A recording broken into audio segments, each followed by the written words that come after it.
大家好，我是王勇，欢迎收看本期小白视频。今天我们又在第一时间为大家带来 iQOO 刚刚发布的 Neo 6这台终端的旗舰机型。之前的 Neo 5S 不管是在影像还是综合体验方面，在去年的口碑确实还不错，尤其是在影像方面这台机器在我们数次终端机的横屏体验之中，都是作为专门的参照对象。但是这台 Neo 6我们体验了一下，这改变还是真挺大的。不关键体验小白视频，马上开始。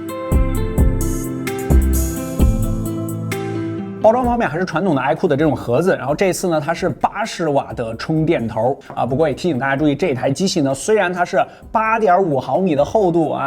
197克的重量，但是它没有无线充电。电池方面是4700毫安时，后面我们会有实测这机器出上手的感觉和它的大哥这个比如说 iQOO 9那个系列的机型还是比较相似的。大哥的后背是一个大视窗它这个小弟就缩小成了一个小视窗，也是这种云阶的设计质感上面营造的还不错两侧呢它也做了收边的处理中框呢是一个塑料的材质，提醒你注意，我们这是一个深色 AG 玻璃的版本，这个光打上去的时候会有一点从黑色到蓝色渐变的那种感觉，它的蓝色和橙色都是素皮版。细节质感方面，这台机器还是保留了之前 iQOO 系列的一个老毛病我们也说过无数次了就是这个塑料支架是比较宽的，但是今年的这些类似于终端旗舰的机型差不多都有这个问题就是划过边缘的时候，这个沟沟坎坎是比较多，而且从后侧的这个弧面玻璃划过中框的时候，它还有一个坎儿，这个你在线下的时候可以握持感受一下正面指纹解锁，正常握持的话差不多在1/3的位置，当然我手可能稍微长一些，但是它这个位置也是明显偏下一些的，提醒你注意。它是一块来自三星的 1080P E4 材料的屏幕，最高支持到120赫兹。我们手里这个版本呢，现在是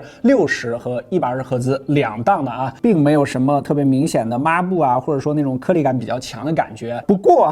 这个我相信大家应该也发现了，它的边框是相对来说宽一些的，尤其是下巴这个档位段里边这个下巴应该说是我们最近拿到的比较宽的机型。先说这个外观 ID 部分满分10分的话，你给几分呢？可以走入弹幕。开场我们就说了，这台机器相对于前代呢有比较明显的风格变化，原因就是这次它非常明显的是偏向游戏那个方向去了。其实 iQOO 这个品牌在几年前刚刚推出来的时候，那时候我们就说它就是不把自己叫游戏手机的游戏手机，当时它还有键键呢不过这台机器呢，它虽然没有加入键键，但是它加入了双控的屏下压感这个是非常游戏的一个配置了这次也直接上了骁龙8，搞这么多配置还得要看实际落地。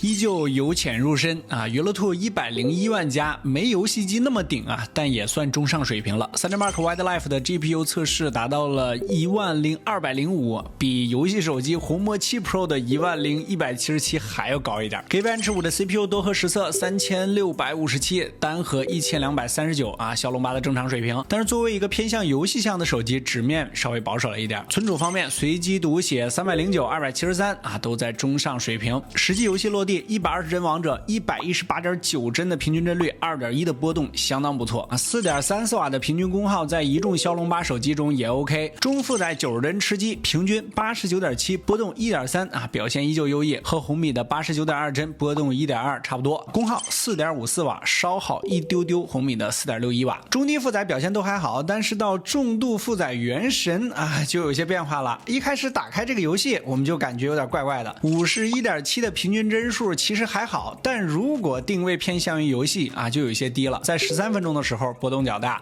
，18分钟到27分钟左右就锁定了40帧。当然功耗 5.45瓦，相比于红米的 5.99 要稍低一些。最高温度方面达到 45.5 度。为什么刚刚我们说怪怪的就是到画质环节，万万没想到这4个字大家可以先打在公屏上。在帧数不是太高的情况下，实测版本 Neo 6仅有87万的像素点，这在数据库中都算是很低的了安卓目前的主流是138万高的有140-150万的这个就相差了将近1倍了。安卓就算阉割一些的也在100万左右，这87万属实阉过头了。实际游戏的观感呢，自然也就比较糊了。这个截图给大家放一下是比较直观的，但也不排除像红米一样这个前期像素点比较低跑个好帧率，后期通过升级再将像素点恢复到正常水平，这个操作也是可以的。你没事吧？你没事吧？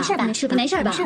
大魔王光明山脉40.8帧，同样在8 Gen 1的梯队中排名较低啊。如果是常规机型，其实没所谓啊，但是偏向于游戏手机还是低了些。当然，4.59瓦的平均功耗也是比较低的啊，最高温度也只到了43.4度，帧率不高，温度控制也比较出色，全程不烫手啊。当然这就不游戏了啊。看来同样是骁龙8，不管是从帧率、功耗、温度上来说，目前的 Neo 6都可以称之为非常保守这4个字。希望后期能多释放一些性能啊。既然是轻向游戏，这台机也配备了独显插帧。通俗点说，就是它可以用比较低的功耗，在游戏的后台跑一个比较低的帧数，但是通过独显插帧在前台让你看着到了高帧率，从而实现降低功耗发热的作用。实测王者荣耀120帧自然是没啥问题，游戏内设置帧率为超高之后，开启插帧里面的提升帧率，实测一局下来功耗为3.28瓦，这效果还是有的啊。不过我们开启插帧之后发现，在画面有运动的情况下，整体会显得有些发虚。当画面大部分都是静态时，就又恢复了。那这会导致什么问题呢？就比如你在打游戏的时候，可能喜欢挂一个小窗聊天，或者说浏览器查攻略，里面的字就会显得很模糊。开启插帧之后，触控方面会有一定的触控延迟。我们在实测中也能轻微的感受到，在王者和原神这种对触控要求不是特别高的游戏里面，可能没那么大的影响。当然，前提你不是什么职业玩家、重度玩家啊。但是在和平精英里，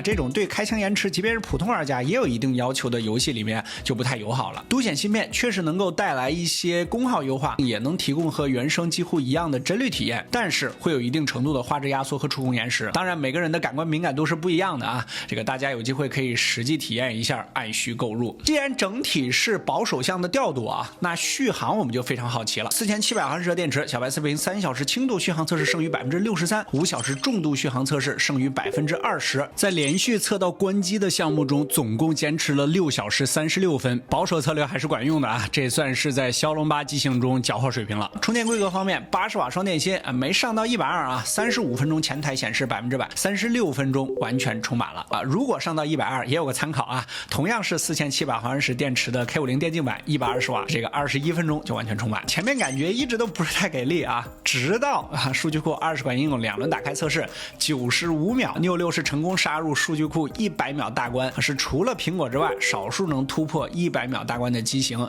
而且还是零杀后台。影像方面，这次它使用的主摄是6400万的三星 GW1P 啊，具体参数给大家打出来，我们一起来看看实拍。影像白天光线充足的情况下，相比于 Neo 5S， 色彩还原上有点偏暖，曝光控制的不错，是4台手机中锐化程度最低的，但有的时候会有偶尔一种手抖拍糊了的感觉。对比 Realme 这边一贯的浓艳色彩风格，这 Neo 6的色彩还原就显得比较平淡真实。对比红米，整体的曝光清晰度和抗眩光上都强了不少。超广的镜头素质和上一代也差不多，噪点控制稍好，但是不如 Realme 和红米。边缘上也依然容易有紫边。夜晚场景啊，这种边缘有很多树叶的情况下 ，Realme 和红米都不如 iQOO 的这2代啊。Neo 6可以更好的还原暗处的树叶，而且在镜头的防眩光程度、地板的清晰度上都要好于 Neo 5S， 稍弱于 Realme， 但是 Realme 还是因为比较浓郁的调色风格啊，有的时候远处的楼房会显得偏紫，路灯偏黄。相比之下 ，Neo 6的颜色比较还原真实场景。总结 ，Neo 6在4台手机中色彩还原是相对准确的，对比 Neo 5S 在清晰度、纯净度上 ，GW1P 这个 P 的提升多少还是能看得见一些。夜晚的整体曝光和暗部细节也是好于其他2家。